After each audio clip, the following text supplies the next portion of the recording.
Here's the FR20101M5. This is a part that attaches to the firewall and holds the steering column in that position on the firewall. Here's the old one that had a rubber seal inside of it. And here's the new one that has a bearing on the inside of it. So it's a little bit more of a positive support. Okay, so what Kailey's got to do is get this ring back behind the insulation. And no doubt it would be easier to just do away with the insulation, but we kind of like having insulation. So she's got 3 screws that she needs to get started. So Kailey has a pretty good idea of the orientation of this ring. It's got 3 holes around it, but they're not equally spaced. There's a right way to mount it, and you can only mount it the right way. We also were able to convince ourselves that the raised inner part has to go towards the inside of the car.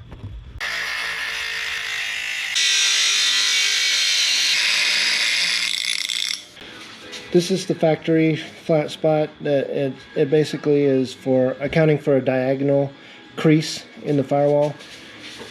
This flat spot is ours. Kailey just did that, and it is necessary. There's a recessed spot on the firewall that will prevent this guy from sitting flat unless you add this additional flat spot. I don't know, I'm a little surprised that Flaming River did not get this right, but they didn't. If you were looking from the engine compartment at this guy, this is about how it sits. There's kind of a diagonal crease in the firewall here, and then there's a recessed rectangle that this guy would interfere with there. So there's a new flat spot that's been put onto this guy by us, royal us, and expectations are high that, you know, this time it's going to actually fit. Try to ignore the brake line that's blocking the camera's view here, but here's what our little aluminum firewall pass-through guy looks like, and Kailey's got all 3 of the lag screws started, and she's running them in right now. The ring that allows pivoting of the steering column as it goes through the firewall is held on by 3 Allen screws. And since we don't think the ring the ring does not allow up and down movement, it allows kind of diagonal movement, which is not right. So our thought is to take it loose, take these 3 Allen screws out, and since they're spaced evenly, we should have 2 other positions that we can try. And probably one will give us about what we want. Okay, so in spinning this ring, notice that there is kind of a vertical line or a cut in the inside ring that pivots. And you can use it visually to tell when you've got this thing clocked in the right position, because it pivots on either side of that. In other words, if that line is pointing straight up or straight down, if it's at the top or the bottom of the circle, then you have the pivoting motion that you need. This should be my new steering column. Okay, so it comes with a catalog of Flaming River products, and what else? And the instructions. Very important instruction sheet.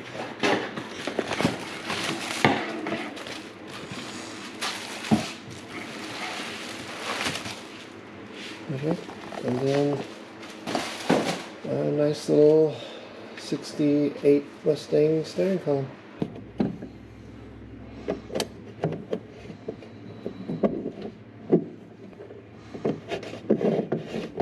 Yeah, okay, so whoa.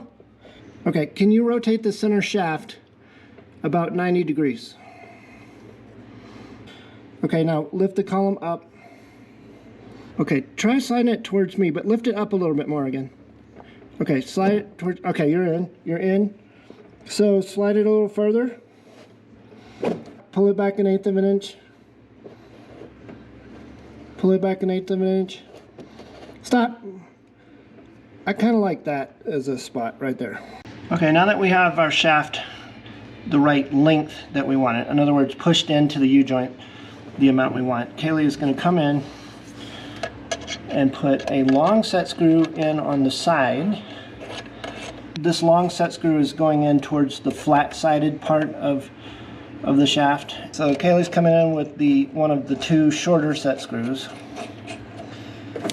and she's going to set it. And you may be looking at this going, man, those are kind of long. Well, they're long enough that you can put a lock nut on them, which is what we're going to be doing very shortly here. Here comes the lock nuts.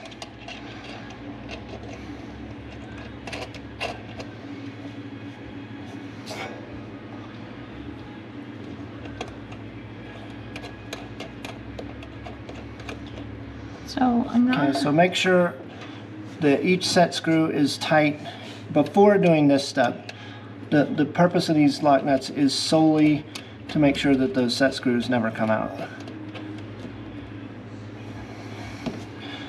So the Allen wrench is being used to hold each set screw in place, while the regular wrench is used to tighten the lock nut. Okay. And you end up with something that should never come apart. So at this point, have you done all three? Yep. Here's what our fully set screwed and lock nutted U-joint looks like.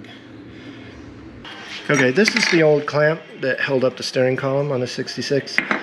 And there's a little metal key right here that is not really compatible with our new Flaming River steering column. So Kailey's going to grind it off.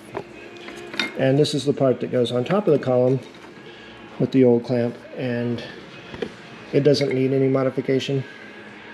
But one thing we did find out is that this clamp, you know, the circle made when you do this is a little bit bigger than our new steering column, so we're going to have to put some rubber in there so that it's held tight.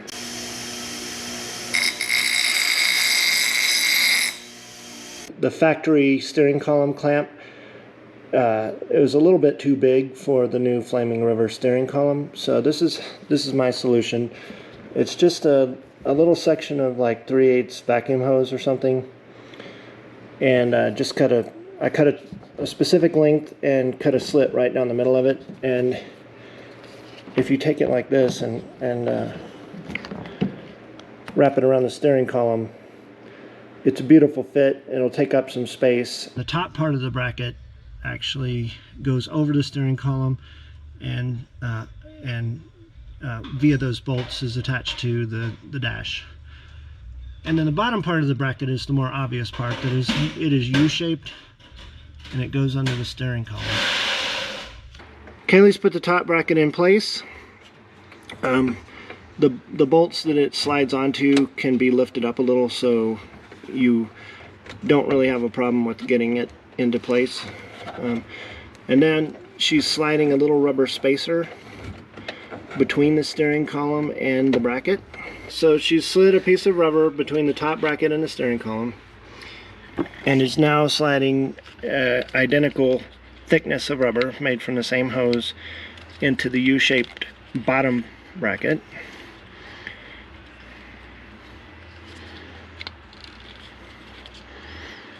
And we did start out with having this be all one big piece, but it's actually easier to manage two pieces of rubber and attach them at separate times.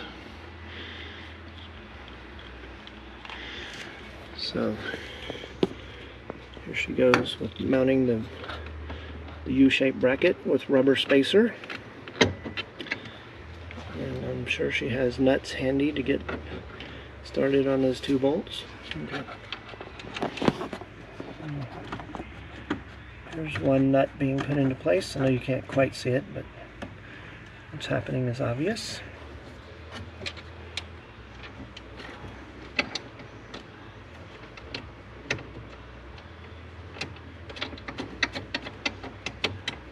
I want to show the crushable part of the steering column. Looks like a bunch of diamonds. It's just a bunch of holes cut in the steering column. And then the steering shaft has the same style of collapsibility as the 1980 Camaro steering column. I happen to know because you can look through those diamond holes and you can see a couple of plastic plugs that will give way and allow the steering column to collapse in the unfortunate event of somebody hitting the steering column very hard.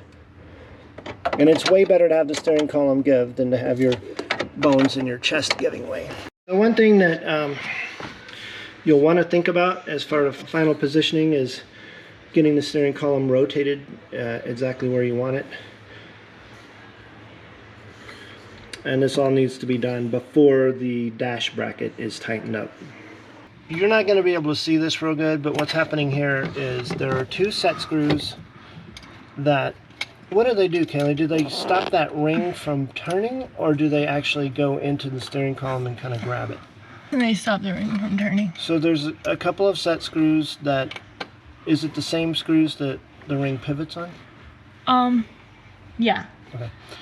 So the 2 screws that the ring pivots on can be tightened up. After the steering column is in its final position, the ring is pointing at an upward angle because it hugs the steering column, and the steering column is at an upward angle. And until the steering column is in its final position, you don't know exactly what angle is needed there, so that's why they made it where it can pivot. The pivot also helps you when the steering column's hanging down a little bit, and you need a little bit of room to put the upper bracket in. It holds the steering column to the dash. It's just 2 set screws. They each need to be tightened up, and we are able to do this because now we have all the other clamps and set screws tightened up. Those are both very tight, so. Okay, so we're good. Now a little bit of kind of rearranging of the insulation, and we'll be good.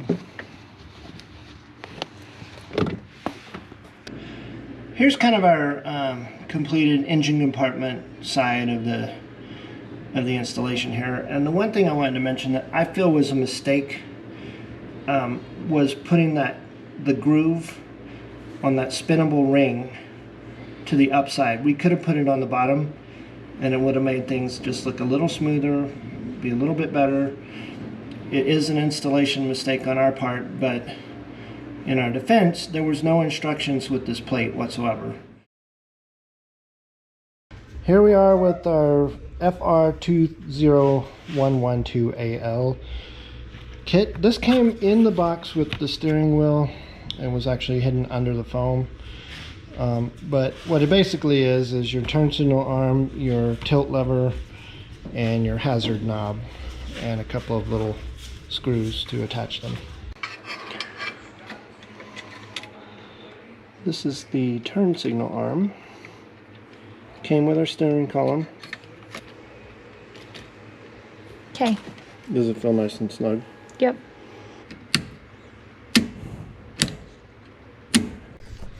Now Kailey's going to show us how to install the tilt arm. I advise against activating tilt right now.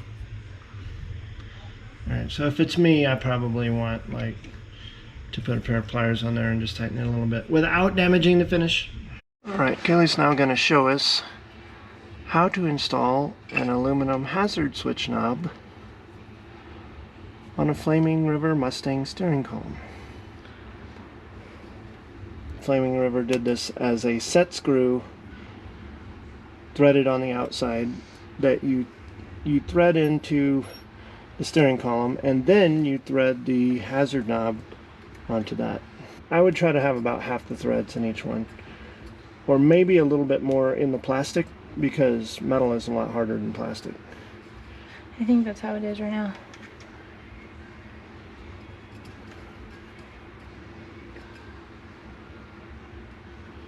Okay. Female connector kit, FR2118. Alright, this 66 Mustang already had an aftermarket wiring harness, so we're not having to convert a Ford harness to work with this GM steering column that we're putting in. It already had GM color-coded wiring. But our old connector that was plugged into the old steering column was melted, so we're putting all the existing pins into a new connector that should plug onto our new steering column quite nicely. It's basically just a matter of moving the pins from the melted connector over to the good new connector. Which side does the long tab go on? The long tab, okay, this is how I think about it. On the other side of this connector, there's this kind of flap, and the short, stubby pin that's on this side of this terminal locks into that flap. So the long, kind of angled pin... So it goes like this? Yeah. Okay, so you're staying on top of the labeling then. Yeah.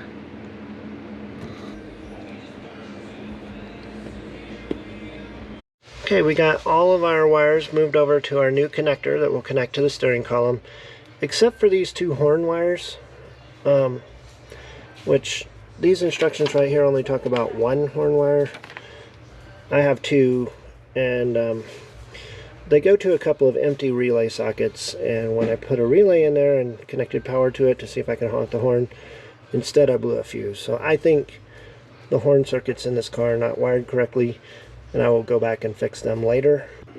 What we have learned today is that this 66 Mustang has a wiring harness from American Auto Wire. And in getting the horn working, we have also learned that from the factory, the wiring of the horn relay on that American Auto Wire relay socket is incorrect. And that is because they have put ground to pin 86 of the relay and power to pin 85.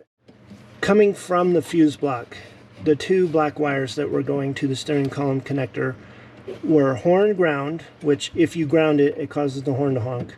And the other one was real ground. So the ground wire is not used in our new installation, and we clipped it off, put some heat shrink on the end, heated it up, and pinched the end so that it would stay sealed. But the horn wire, once we had the battery connected and everything, you could touch the horn wire to the steering column and the horn would honk. So that, that was nice.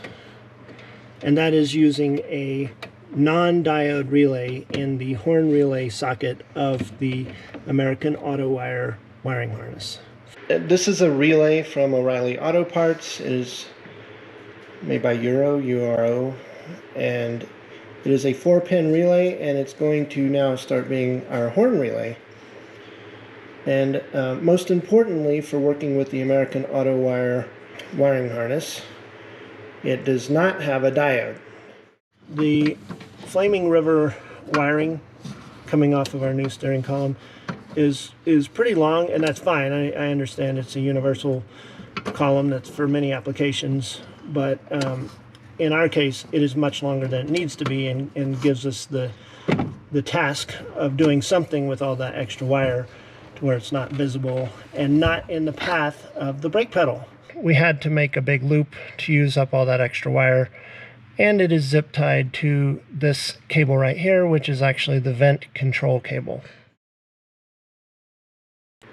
Kailey's going to put a dab of dielectric grease on the large copper ring on the back side of the canceling cam. And she's just going to spread it out real thin. This is not a step in the instructions. This is just me knowing that this ring will eventually oxidize and not make very great contact unless we do something to prevent that from happening. And what we're doing to prevent it from happening is spreading a very thin layer of dielectric grease over the whole thing. This is called a canceling cam, and there's a nub here and a nub here, and their job is to go past these springs without canceling your turn signal, but when they come back past, they will cause the turn signal to disengage. So if we had a right turn signal on, that cam goes past it without canceling it, but when you bring it back, like you're straightening out after the turn, the turn signal gets canceled. Yes. So what we think, this is not the Flaming River instructions, but as you can see, this is basically shaped like a V with a flat spot in the middle.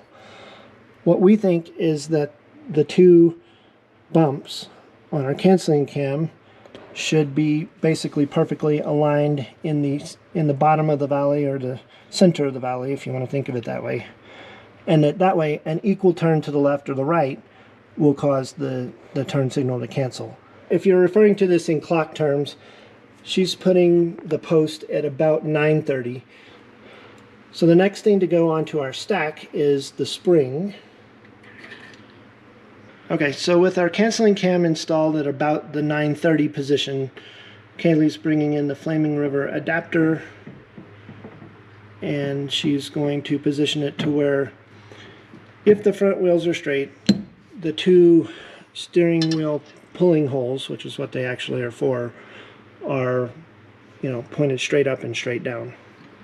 Our front wheels are slightly biased to the right, so she's going to slightly bias it to the right. Okay.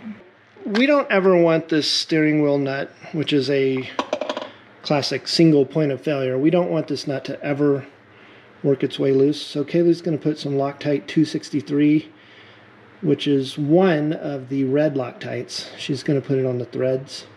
If she'll put it on these threads, then as the nut is turned in, it will push the Loctite on down the threads. Yeah, that makes If she sense. puts it on the nut threads, then as she tightens it on there, it will push it out of the nut. Okay, so Kailey put a healthy drop of Loctite 263 on the steering column threads. That's all that's needed here.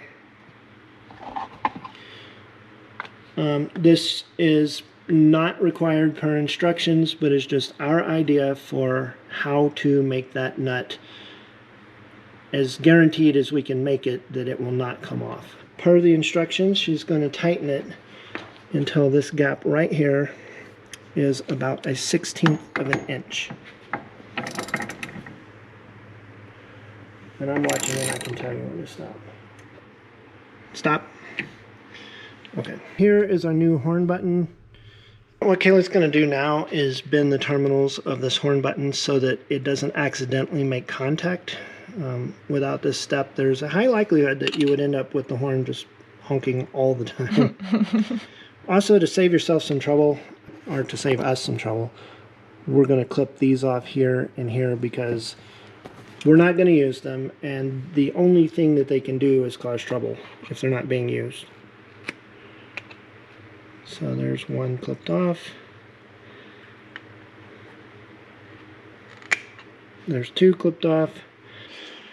Nothing in any of the kits that we bought included a ground wire for our horn buttons, so we're making our own. First thing Kailey's going to do is apply solder to the wire by itself to get the solder flowing between the individual strands of the wire. And then she's going to take her solder and her soldering gun, and I guess you could call it tinning. With solder pre-applied to the terminal and the wire, Kailey will now attach the wire to the terminal, and she will make sure that the attachment is good and solid. Now Kailey is tinning the wires at the opposite end of our ground wire. Now Kailey's going to put a spade style terminal onto her horn ground wire.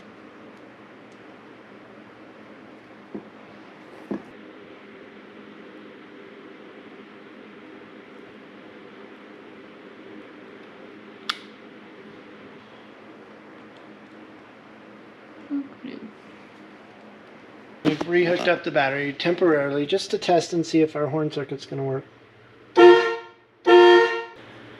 So we're installing a bolt. It's actually a copper bolt. It probably was sold as some kind of ground bolt. And Kailey will keep the terminal from rotating while she tightens it to the adapter. Kailey's now going to show us how much dish our new steering wheel has. 2 inches. Is this the fun part? Oh, I think it's fun. Yay!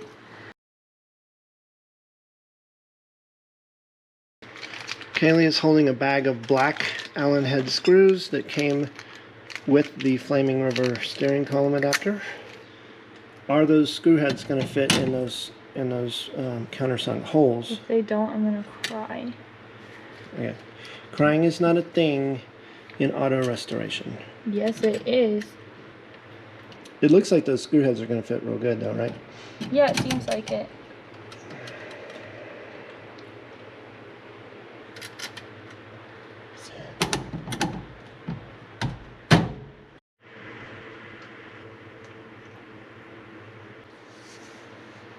Kailey is doing final tightening on the ring that holds the steering wheel to the steering wheel adapter.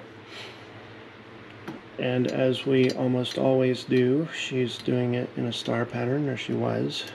I already did it all tight. I'm just checking now to make sure I got all of them. Yeah, so this is QC right here. This is quality control. See, I missed one. It looks like the quality was low. It's a good thing there was a quality inspector.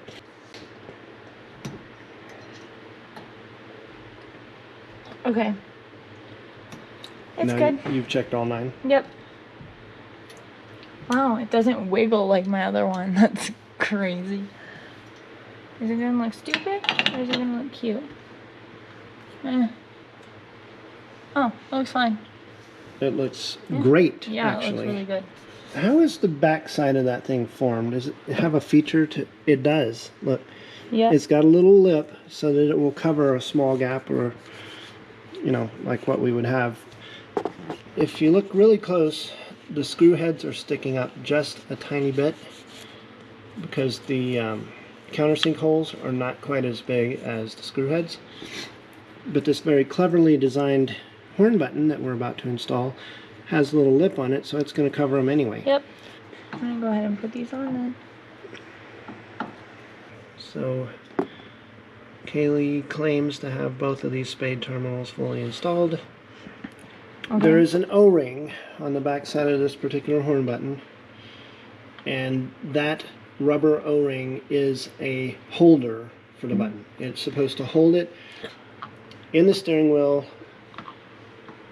you know, not so much that you can never get it out, but it's supposed to hold it in place so that it doesn't move around.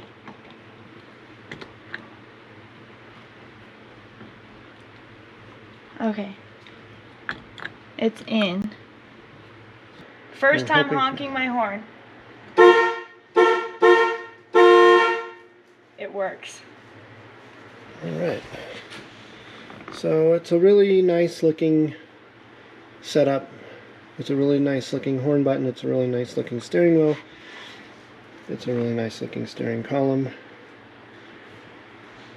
And very importantly, it works. It's a collapsible steering column. So, safety upgrade complete.